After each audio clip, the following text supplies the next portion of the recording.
Keith and Ron, and Gary and Ron, can we give a little clap here? Because Keith, with 10 seconds to spare, made it here. Can you made it here?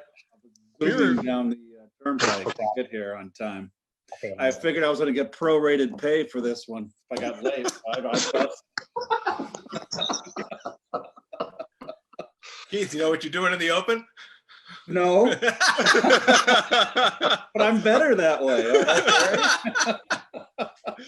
Well, Keith, catch your breath for a second while I just say this, because we are brought to you, of course, by Citi, as always, and since 2016, for each Mets home run at Citi Field, Citi has donated to No Kid Hungry. With more children facing hunger due to the coronavirus, Citi and the Citi Foundation have continued to support No Kid Hungry, providing $7 million in support since March. Join Citi in the fight against childhood hunger.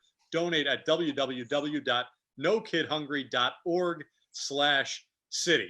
So guys, Keith came in with a bang. He made the prorated joke. So let's get right into it then, okay? Because this is where we're starting every single week.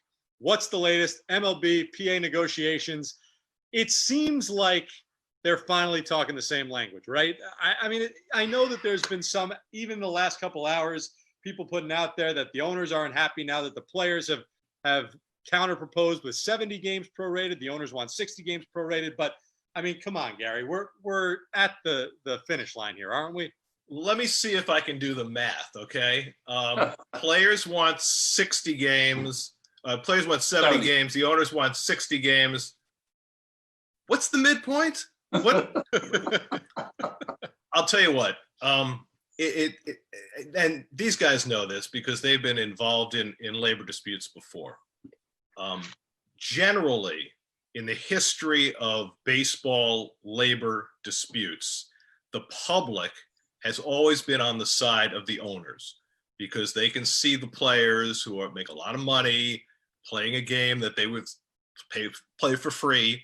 And so it's only natural for fans to come down on the side of the owners. This time is completely different. The owners have been so ham-handed in the way they have handled this entire situation that I think the vast majority of public support is on the side of the players.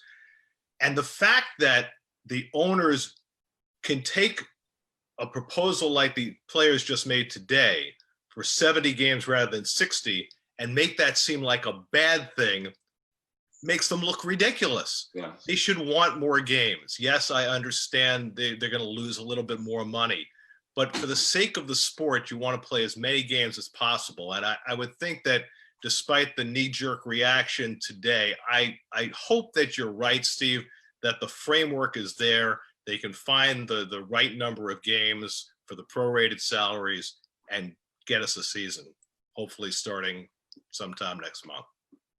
Go ahead, Ron. Well, I was just thinking that, one of the things that has been great during, Steve, during this pandemic, your segue game is tight. Keith prorated right to Gary. What I find interesting always in these negotiations is that, we tend to think that all the players fit in one box and all the owners fit in one box, and they don't. There's players that have different takes on what is going on now. And certainly there's some owners that are more hardline and really wanted maybe to keep it at 48, 50 games. But I think there's also a lot of new owners or different owners that probably think differently. And after, I was just interested to see that the Turner contract numbers came out. That doesn't make the owners look great. I think makes you look good, Ronnie. Makes me look fantastic. The comment by some of the owners, you had one saying that it's not really a game you make a lot of money in. After watching the Kansas City Royals bought for $96 million, sold for $1 billion. I think tell us when and where the campaign on social media by the players was outstanding. But again, I'm with Gary. There's no one's a fault here. Everyone has their own way of thinking that they should do this. They're both wrong at this point, but hopefully hopefully all three of us will be together in 3 weeks, 4 weeks or so. Well, I agree with Ron. the Turner contract was just such a bad optic when that came out, and the owners crying that they're losing money. Plus, everybody knows it's what, a 12 to 14 billion dollar industry, and then they signed this contract with Turner for $1 billion. It was just, it's just not going to float with the public. And I think the fact that, look at their, what, 10 games apart? Come on, there's got to be a happy medium here. And I think it's going to get done. And a lot of it, like every other time, is, like Gary said, the players are never going to be thought positively. The owners have been getting beat up in the media. Oh my, in the press, they've been killing them. And it's just, it's not good for them right now. It's not good for anybody, particularly with this situation. The fans really want the game.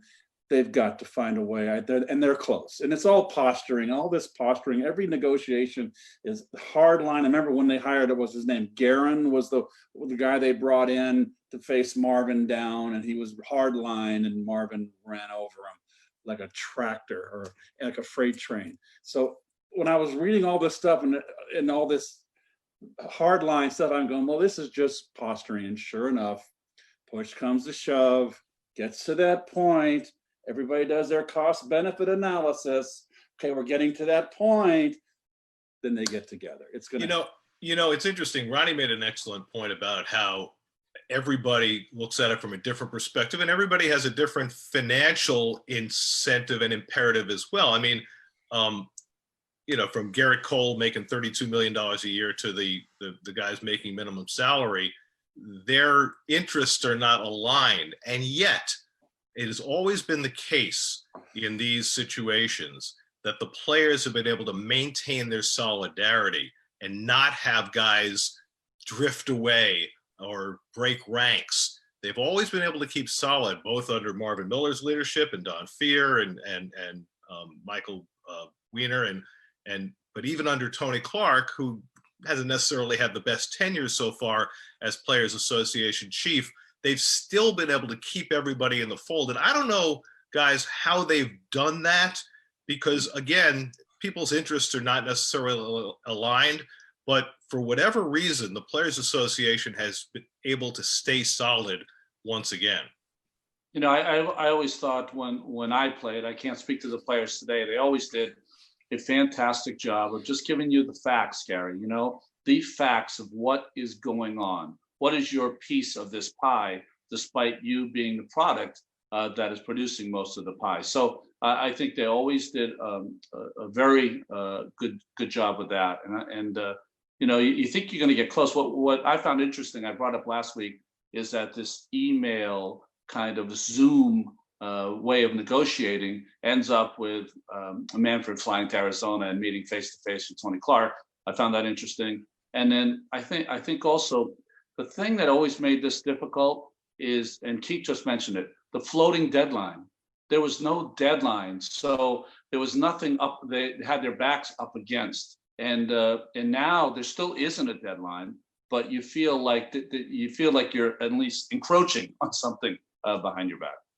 And the union, Steve, geez, there was Riffs before. I don't know the chronology. I know what happened first was Pete Rose was kind of barking a little bit, and it never kind of leaked out because everybody in that, I was a player rep and I was in those meetings, and I forget which year it was, but it was prior, and everybody said Pete's wanting his 4,000 hits. And he was whipped into line. The one that was really surprising was that Bob Boone was always in the top tier of the players union and one of the National League reps. And when he went in, when he went from his last years, he was transitioning into management. I'll give him credit. He came out in the meetings and he was kind of given the ownership line here. And boy, Gene Orza was legal counsel. He went ballistic on him. I'll never forget that. So it's even back then, there's been two basic incidents, and Bob Boone was far more than Pete. Pete was about his 4,000 hits. Booney was a big surprise, boy, and people were very upset in that room. You know, Keith, one of the things that you were mentioning earlier is about the posturing on both sides, the public posturing. And I think that's been something that, especially in this time, has been extremely counterproductive from a public perception standpoint. But even yesterday, when it got leaked out that they had this face-to-face meeting and things were on the right track, then you have Rob Manfred come out with a statement that the union immediately denies and rejects. And just moments ago, actually, while we were having this discussion, Tony Clark now put out a new statement. And he said, in my discussions with Rob in Arizona, we explored a potential pro rata framework, but I made clear repeatedly in that meeting and after that there were a number of significant issues with what he proposed, in particular, the number of games. It is unequivocally false to suggest that any tentative agreement or other agreement was reached in that meeting. In fact, conversations within the last 24 hours, Rob invited a counterproposal for more games that he would take back to the owners. We submitted that counterproposal today. More posturing, just more posturing, right? Just more, yes. Is there any part of any of you that wonders with some of this stuff about setting up for potential grievances, though? Does that thought enter your mind, or does it feel like it's completely posturing? I'm sure there are some lawyers telling them to use particular language to set up the potential for a grievance situation if an agreement does not get reached. But it has also seemed as though, because of the way the owner's side has been kind of pushing this thing down the road. I mean, we've been talking about this for weeks and weeks and weeks now. It's almost as though they're trying to run out the clock so that the only potential solution is the shorter 48 to 50 game schedule. And so, I don't know what the legalistic, ramifications are. All I know is that there is a lot of ill will. There's always been ill will, but it has seemed over the last 20-something years before the last CBA was signed in 2016 that there was a real thaw, but the players felt so taken advantage of by the last CBA that it has really solidified their commitment to not giving in. And I think that's hardened the owner's side, and that's led to a lot more animosity over these last few years that's come to a head now. And, we're going to have to deal with this for the next year and a half with the CBA set to run out after next season. Since 2016. I was surprised. I mean, it's killing the golden goose. I mean, both sides are in high cotton. Players making a great living. Owners got franchises that they've invested in that have, with the new stadiums, on taxpayer dollars. Most of them, where their franchises are worth, in the billions, $1 billion. They got great return on their investment. I just thought that there would be, a mutual agreement here, and it just goes to show it's just never going to happen. I never thought this would happen again with the way the state of the game, and yet here we are again, as if it's 1971, 1968. Well, we'll see. Hey, we'll see if we can be a good booth if Major League Baseball is like the NBA from like 1977. We'll see how good we do.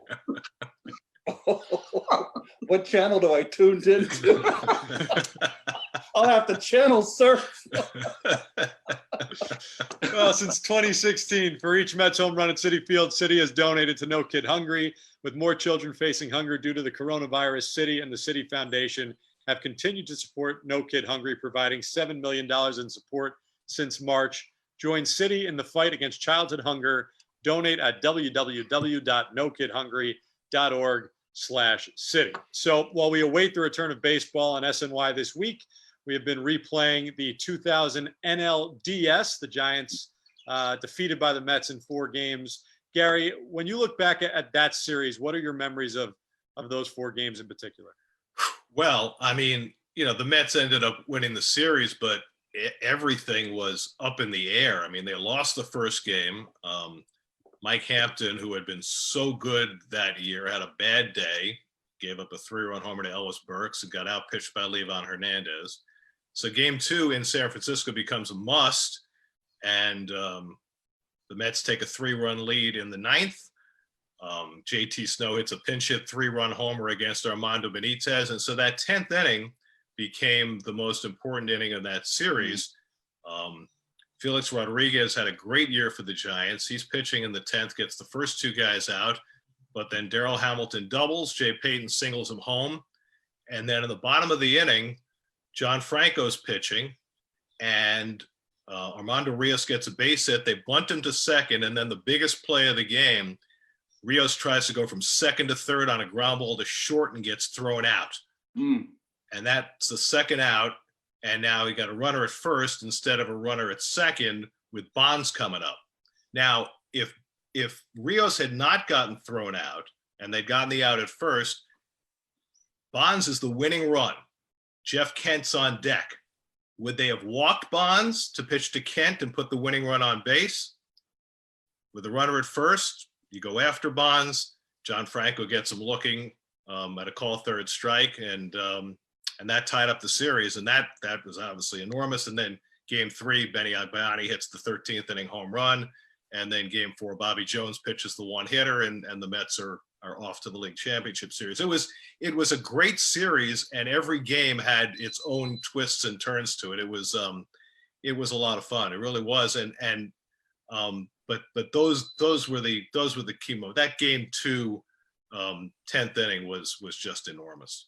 Hey, Gary, do you remember what Kent's numbers were about against Johnny Franco? Did he hit him hard? You know, Johnny generally was better against right-hand hitters than he was against left-hand hitters. But I'll tell you, with what Bonds was in those days, I mean, you remember, I think it was that year, or maybe it was the year after, when Bonds was walked with the bases loaded. Right? Yes. It was. Was it against the Rockies? It was against the Rockies, I believe. Right? I thought. Yeah. Maybe. I don't remember. I remember exactly. that. But and he walked 240 times, whatever No, it was. I think it was the Diamondbacks. Buck Showalter did. Right. You're exactly right. It was Showalter, and then Brent Maine lined out to end the game. But there could have been a school of thought that you'd even walk Bonds with a runner at first, but that would push the tying run to second, and there was no way that Bobby Valentine was going to do that. So he trusted Franco to get him out, but obviously the Rios bonehead base running play changed the entire nature of the inning. But Franco had to make the pitch, and he did, and that was, to me, I mean, Johnny was with the Mets for 15 years. That was maybe the biggest out that he got in his 15 years as a Met. Wow, that's great. Bonds never homered off Franco. I guess that's how you judge if you had success against Bonds, right? If he had a home run off you or not. That's right? because but what did Kent do? That's Kent was 0 for 9 versus Franco. So there you go. So probably you would have walked Bonds in that situation. And I bet you Franco never gave up a lot of home runs to left-handers. I faced John. He had a hard sinker, and he could pitch. He knew how he had control with that pitch, and that's a hard pitch to lift. So it's not surprising. Was that 2000 staff underrated in your opinion? Hampton, Leiter, Rush, Reed, and Jones. Was that an underrated pitching staff? Well, let's take it a step further than that. I think overall the '99 team was better than the 2000 team because you had John Olerud and Ricky Henderson, and Ricky had a tremendous year, and Olerud was Olerud. But they upgraded the starting staff. There's no question. They went from Earl Hershiser and Masato Yoshi in '99. Added Hampton, Hampton was the biggest piece. I mean, he didn't pitch great in that series, but he was unbelievable in the LCS. 16 scoreless innings, won the MVP, complete game in the clincher in Game 5. But Glendon Rush also had a big piece on that 2000 team. He had been there in '99, but not in as prominent a role. So I think that their starting pitching was better in 2000. Their bullpen was Benitez had a great year. He just didn't thrive in the postseason. Franco really was in more of a subsidiary role at that point in his career. Pat Mahomes had a terrific year as the long man out of the bullpen. Dennis Cook and Turk Wendell weren't as good as they were in '99, but they were both still there. So the staff was good. I mean, they finished third in the National League in ERA that year, but they had to be because offensively they weren't as good a team as they were in '99. So we're talking about that pitching staff, and you talked about it in Game 4. Bobby Jones, the one hitter. I mean, is that, again, you don't want to just like throw this hyperbole out there, but in terms of just unlikelihoods, is that about as unlikely a pitching performance as you've ever seen? The one hit shutout against the Giants in Game 4 there?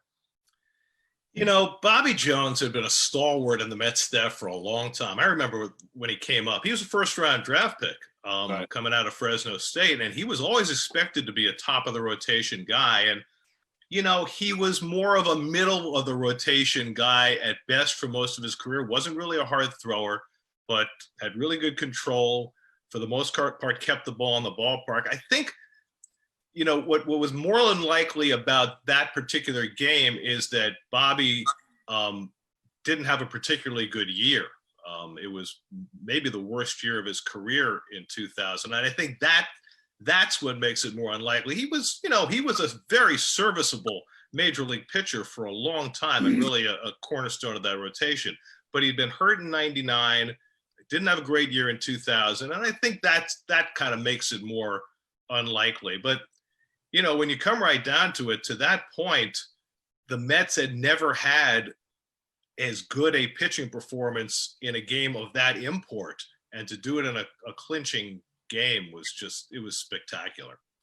Steve, I crunched some of the numbers on Bobby that year, and Gary was saying that he didn't have a great year. He had an interesting year to me. Never faced the Giants. I think that helps.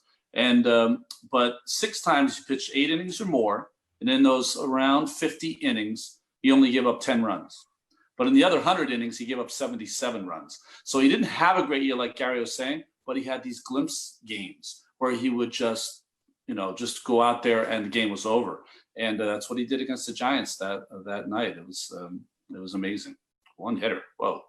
It's one of my teams that I'm fond of, that group. With Bobby Valentine, that outfield he ran out there, it was really, and that series with the Giants was phenomenally exciting. I think every bit as exciting as the '86 against the Astros. It was just a great series, exciting, and it was a team that I thought, like Gary said, they overachieved. They got the job done. They just kept plugging away, and they didn't have the offense. And as Gary said, everybody commented about the outfield. This is a championship team with that outfield. They got it done, and I've always had a bunch of characters on that team. They cared, and it showed on the field. And I think the fans loved them for that. And there were a couple of other things about that 2000 team. One is that Ray Ordonez got hurt. Ordonez was the Gold Glove shortstop and didn't contribute a lot offensively, but he was the linchpin of that greatest infield ever that was touted in '99. So he gets hurt, and the Mets spent basically the entire season trying to figure out how to fill the gap. They picked up Mike Bordick from the Orioles. He didn't do particularly well. They got Kurt Abbott. They used Jorge Velandia. So that was a problem.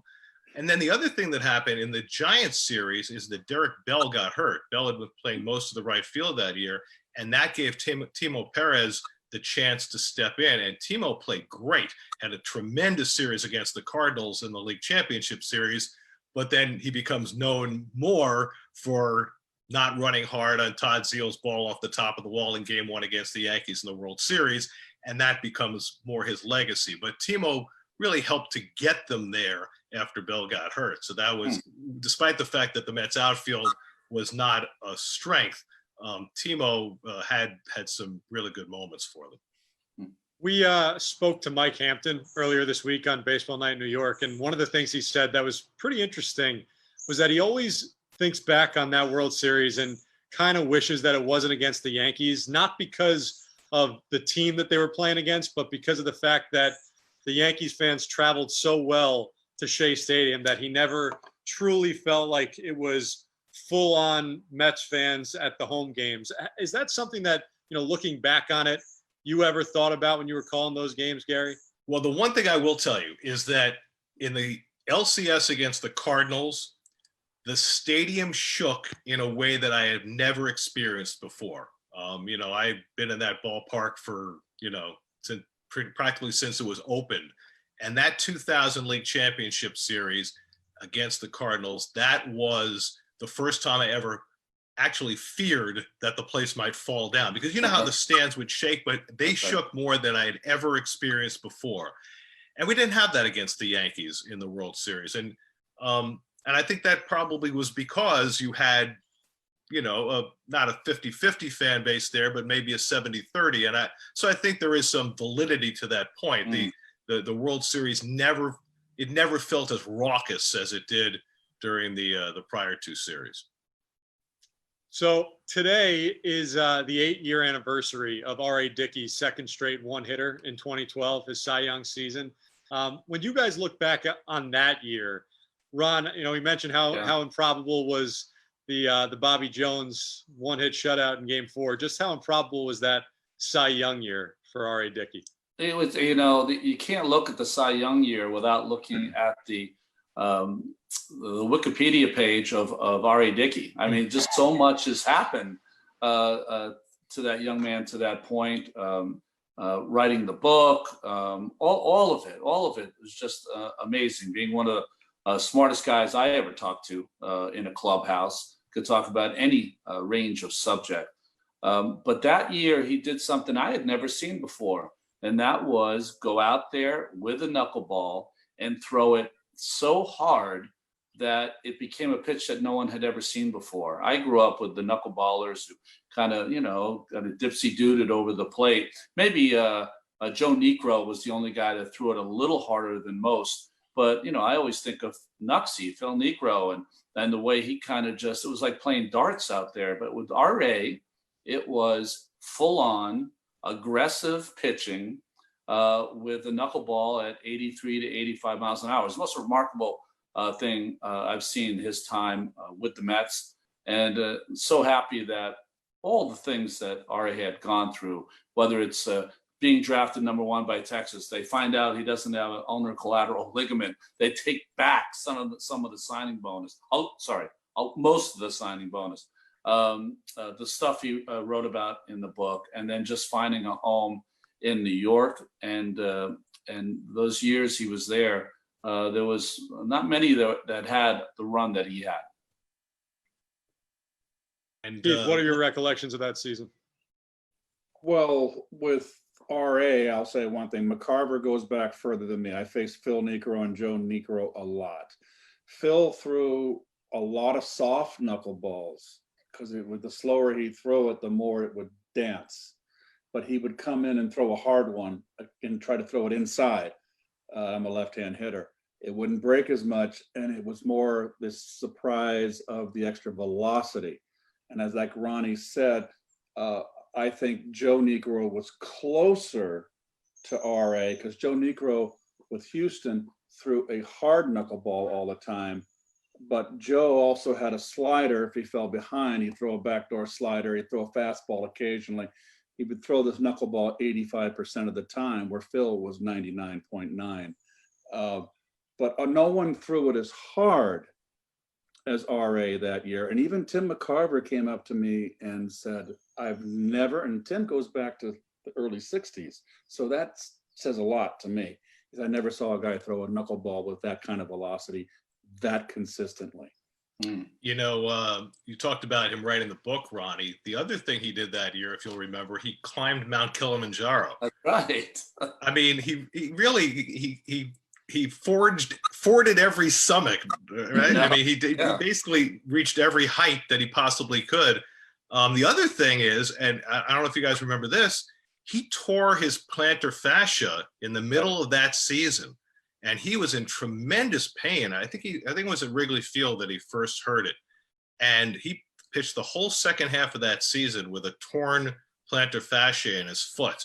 And I don't know how he did that, but he was not coming off that mound. And the other thing is that the way the schedule broke, he was able to get his 20th win in the last home game of the season at Citi Field, which was really, really cool. That was a great moment for him. I think it was against the Pirates, if I'm not mistaken. And the fans were able to send him off with an ovation, which was great because, he got traded after the season was over, which turned out to be a tremendous trade for the Mets because they netted Noah Syndergaard in that deal and Travis d'Arnaud. But it was really a one-off. And, it's been fascinating to me to think about this, that in this last decade, the Mets have had these two completely unlikely stories of veteran pitchers coming to the Mets and becoming folk heroes in Dickey and Bartolo Colon in a way that you could not have anticipated. Dickey, because he had never accomplished anything at the big league level to that extent, and Bart, because he had somehow survived to that age into his early 40s and became such a beloved figure. Met fans have been very fortunate. That kind of story doesn't come along all that often, and yet it happened twice in that decade for the Mets. Since 2016, for each Mets home run at Citi Field, Citi has donated to No Kid Hungry. With more children facing hunger due to the coronavirus, Citi and the Citi Foundation have continued to support No Kid Hungry, providing $7 million in support since March. Join Citi in the fight against childhood hunger. Donate at www.nokidhungry.org/Citi. Guys, as usual, we will wrap it up now with some fan questions. Jackie says, as a traditionalist, I'm getting really disheartened with the proposed changes, such as regional realignments this season. Are we starting to see changes that will forever change the game as we know it? Well, the worst thing that we've heard all week is that even the players' proposal has the universal DH in effect starting this year, and if that happens, that's it. Noah Syndergaard will go down as a trivia question as the last Met pitcher ever to take a turn at bat. That's true. And if that happens, Steve, I may really this time fall asleep in the booth. If that happens, which, let's be honest, it's going to happen. Does that defeat the need to have the scheduling the way it is? Like, do you start to then is it just okay? We don't need interleague to be interleague against just one division. Do you just play everybody a certain amount of times? And I mean, like they do in certain other sports, there's no differentiation at that point if there's a universal DH. Yeah, I don't think you can do that, Steve, because you wouldn't have really enough games. You're going to have to at some point play some games within your division. I know what you're saying, like the old days, National League, American League, and just but just have a universal league. I just don't know how you could do that. I mean, you'd end up having 3-game series against all the teams. That's 29. That's 90 games right there. So I don't think you'll get to that. But there's going to be a lot of changes. I'm anticipating the ones that could stick, the 7 innings and the double headers, that could stick. I think DH is definitely going to stick. The other trivia question, Gary, Miles Michaelis, the last guy to get a hit as a pitcher last year's LCS. But I think that there's those two things I think are going to really stick. And the one I know we fought as a booth, and I think it would be great for the game because it would make it exciting, is that let the manager decide if they're going to challenge a play. Like within 5 seconds, whatever it is, let them decide. I think that would be a great improvement. I'm somebody who's been a traditionalist in a lot of ways, and the DH really sticks in my craw. But the thing that intrigues me, and I say this as somebody who's always loved extra inning games, the whole runner at second in extra innings, I'm thinking just because the 9-inning game has become so unwieldy, maybe it's time to do something like that to keep the 18-inning game away, just because the way it impacts a team for 2 weeks going forward. just doesn't seem worth the trouble anymore. Maybe I've gone off the deep end on that, or maybe I'm just so anxious to see baseball come back, I'm willing to take it back in any form. I saw somebody mention that today because the players offered to have logos on their uniform, advertising like they do in Korea. Yeah. This was going to be the first year they had the Nike emblem on the jerseys to begin with, and now this is the creeping commercialism. But this is the way things are going to evolve eventually anyway. So I think those of us who have had traditionalist views over the years might have to just bite the bullet. I think that because we found out through this negotiation how I think the fans have found out how important postseason money is. This is what it's been all about.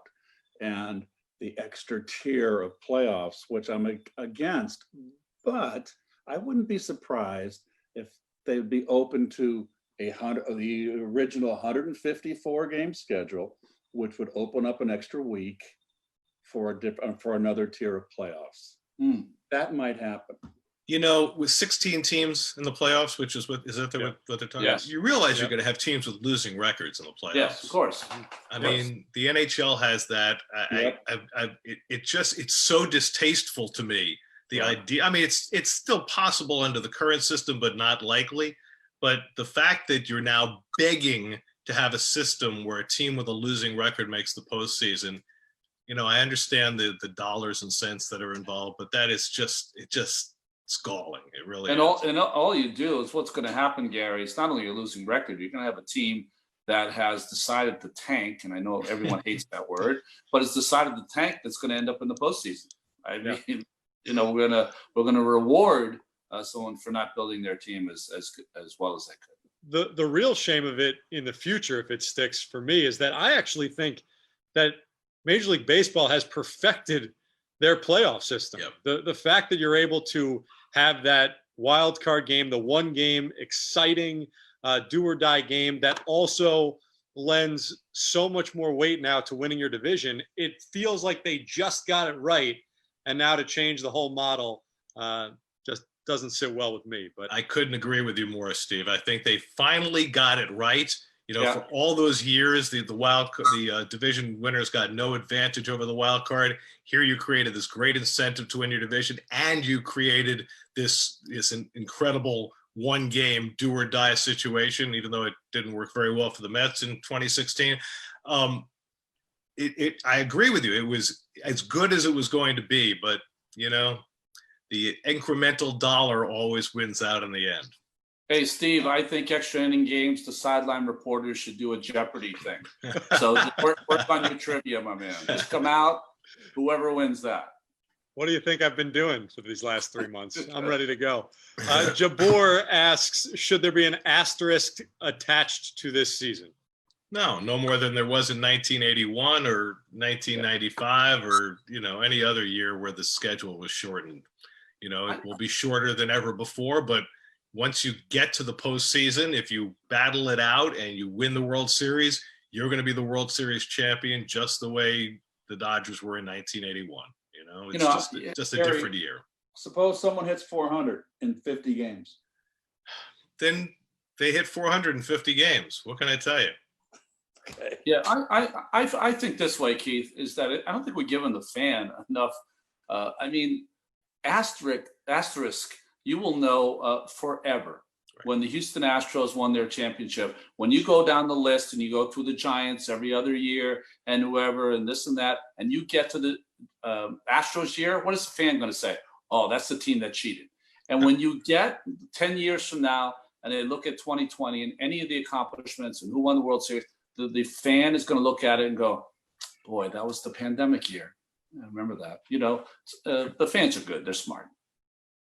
Guys, we'll end with this one because it's a lot of people that have been asking and just stating congratulations on being the best broadcast in baseball. Where does your success come from? And before you answer, I just want to acknowledge the fact that you guys finally raised your level so that you are up with me right now, which I appreciate. I really do. Wow. That's cold, man. No, I am happy to ride those coattails, boys. I am happy to ride those coattails. Where does your success come from has been the question a lot of people have thrown out there. Well, if you look at the different categories, who carried us to the finish line? That's right. The That's guy right, in the Keith. lower left-hand corner of your screen with the bald head. Mr. Cohen got the highest. I'm in the top of my screen. I don't know Yeah, about you. he's- Oh, you're on my lower left. He's top left. You're on the lower left and my. I've got Ronnie on my lower left. I'm thinking, he's calling Ronnie bald? What's going on?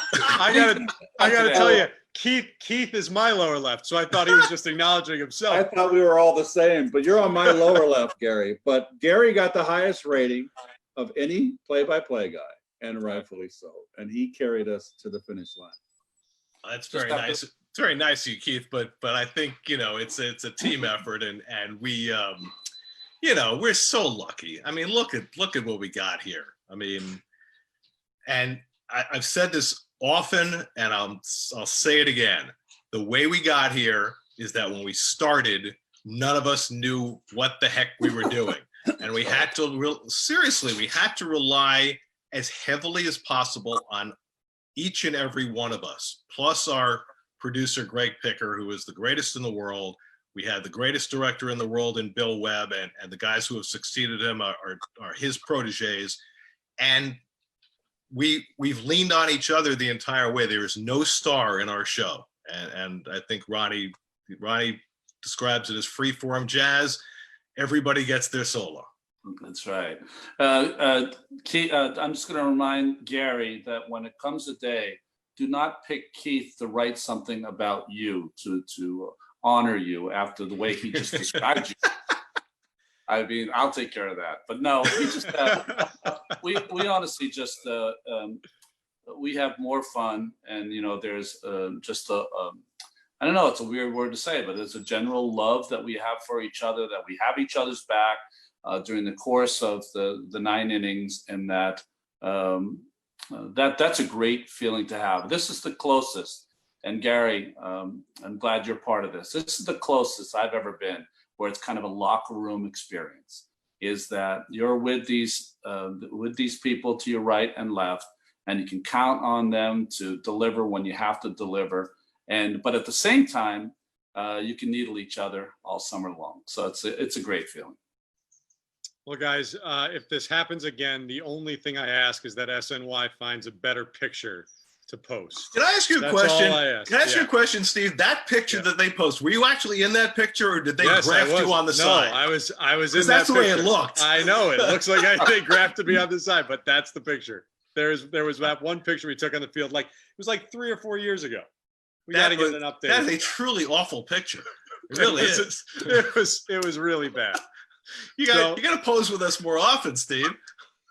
Maybe next year it'll just be the 4 box here. That's what the picture will be. Exactly.